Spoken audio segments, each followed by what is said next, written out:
Hi everyone, welcome back to My Parenting Way. My name's Katie and today I'm going to talk to you about those babies who just decide that they do not want to move for love nor money.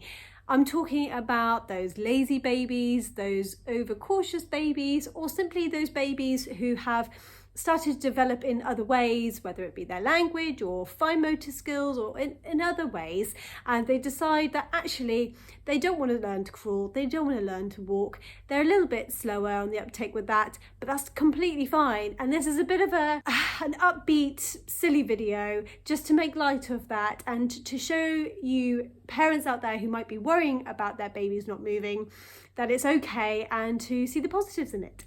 So from a very early age, midwives and health visitors and doctors are all talking about your baby reaching certain milestones, no matter what that is. It always begins with weight, but it can also be things like moving and crawling and speech and language and all that kind of thing. And as they get older, it's different milestones.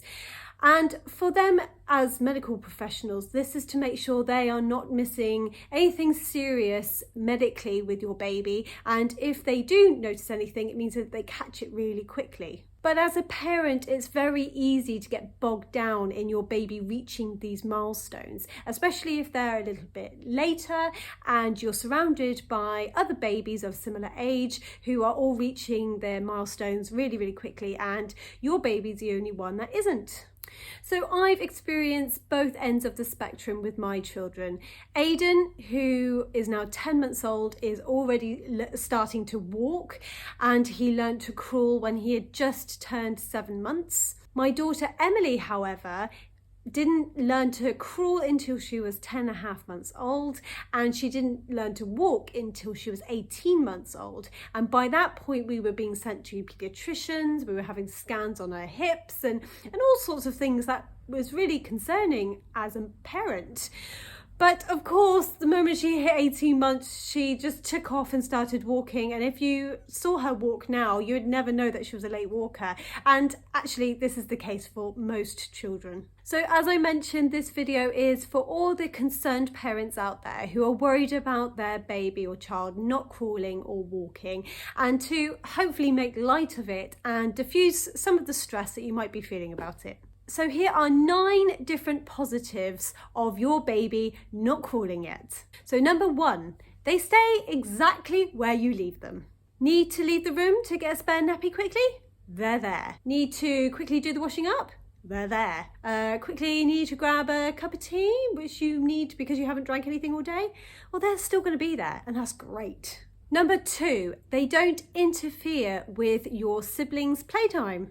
My daughter used to love playing tea parties with her dolls and her teddies, and we used to lay out a nice carpet on the living room and make a bit of a thing of it. And now Aiden comes along and charges right through her neatly laid out tea set like a bear with his arse on fire, and he just destroys it all. Number 3, you can delay baby-proofing your house. Let's face it, baby stair gates are incredibly difficult to figure out how to open the damn things. Every time I go to a house with one, it takes me at least 10 minutes to figure out, and sometimes I give up and try and climb over and end up hurting myself. And unfortunately, babies are always attracted to the things that they're really not allowed to touch or go near, and yet is really difficult to change in your house.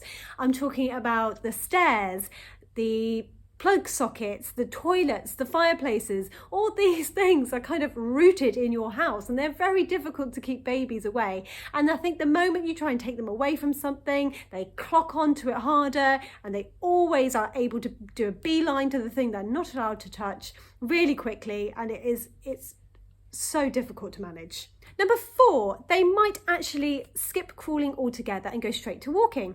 Now, although this is rare, it's not unheard of, and actually specialists are now saying that because we are putting babies on their backs when they sleep to prevent SIDS, or sudden infant death syndrome, that babies are not getting the head strength early enough to develop into crawling. So quite a lot of babies are now going straight to walking earlier.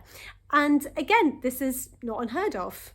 The other thing is that your baby might actually find different ways of moving from A to B. They might roll, they might bum shuffle, they might creep, or they might commando crawl. And all of these are perfectly normal in babies learning their gross motor skills and developing them. Number 5, they might be concentrating all their learning on a different skill. My daughter was able to count to 10 when she was 19 months, bearing in mind that only a month before she had just started to walk. And that's because her linguistic skills were really good. And I realised that as she was growing up, this is the thing that she was concentrating on, and that gross motor skills was not something that she wanted to develop early, and that's completely fine. You probably find that your baby is either a mover or a talker, and again, that's completely normal. Number 6, overcautious babies actually make easier toddlers. So none of this heading towards the big kid climbing frames in a park when your child is only 3 for an overcautious baby. No. And actually, it's so much easier to manage when you know your baby is not going to be heading towards those dangerous things early, and that you know where they are. And that is so much easier when your baby grows up to be a toddler. Number 7, and this sounds silly, but they don't ruin their clothes. You might spend a week washing their clothes, sorting their clothes, picking the perfect outfit to go and visit their grandparents, just for them to be scuffing their knees and heading towards their siblings' poster paints the moment you put them on the ground. And it's so frustrating. Number 8, there is less chance of injury. If I had a penny for every time Aiden bruised his head by trying to climb something or reaching for something that he shouldn't do, I would be a very rich woman. Let's delay those A&E visits for when they're a little bit older at least.